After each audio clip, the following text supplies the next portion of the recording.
Hello, welcome back to the Cupcake Jemma channel. I'm Dane, and today I'm going to be showing you a recipe for faux Swiss Meringue Buttercream. Now, this is Swiss Meringue Buttercream made with eggs, but they're pasteurized egg whites. And that basically means that eggs are pasteurized in the shells in a time and heat controlled environment. So it kills any of the bacteria present that may cause a foodborne illness. It's as simple as that.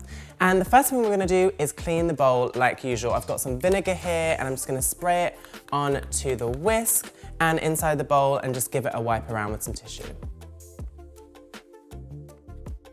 It is still important to clean the bowl with some vinegar or lemon juice, just because you don't want any grease in there. We are still making a meringue and we want it to be nice and stable, and any grease can prevent it from whipping up to its full capacity. You want it to be nice and stable.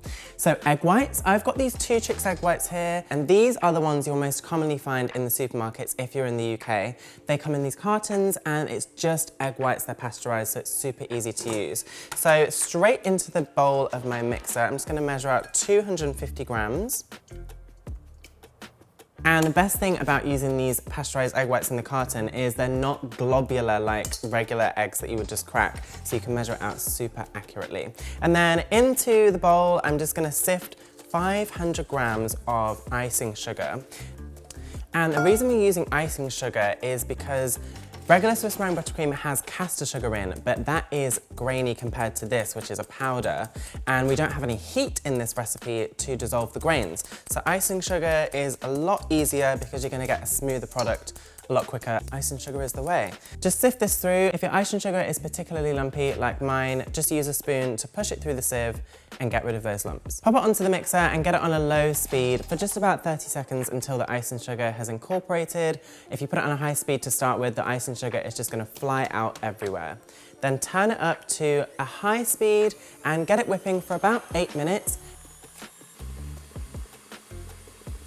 It will turn to a really thick, silky, white meringue. It will be stable and it will hold its shape.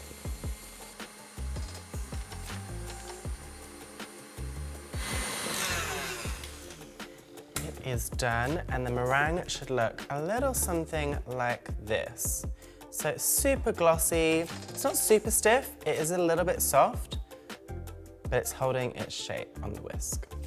So we'll pop this whisk back on, and now it's time to start adding the butter. So I've got really soft, unsalted butter here, and it's spreadable, and that is really important because we're just making this and it has no heat to it. You want to make sure the butter is really soft, because if it's not really soft, you might get lumps of butter in there, and you'll only have the whisk to work that out, no residual heat from a usual Swiss meringue, which will have been on the hob. So just add this in spatulafuls, making sure it's really well incorporated in between each one until all the butter is gone. It might start to look a little bit split and curdled until you start to add all the butter. Once it's in, it will stiffen up and become a lovely, silky buttercream. And then to add some flavor, I'm just gonna add half a teaspoon of salt and a teaspoon of vanilla extract.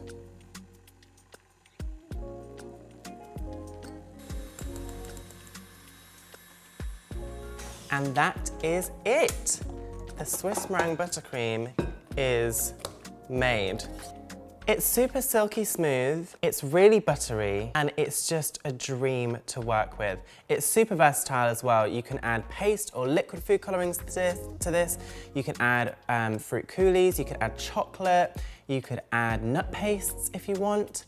And also, it's great to ice cakes and cupcakes with. Cakes, especially if you're a novice or you're a seasoned professional, because you can get super clean lines. And also, unlike American buttercream, it doesn't form a crust whilst you're working with it, especially against a super cold cake.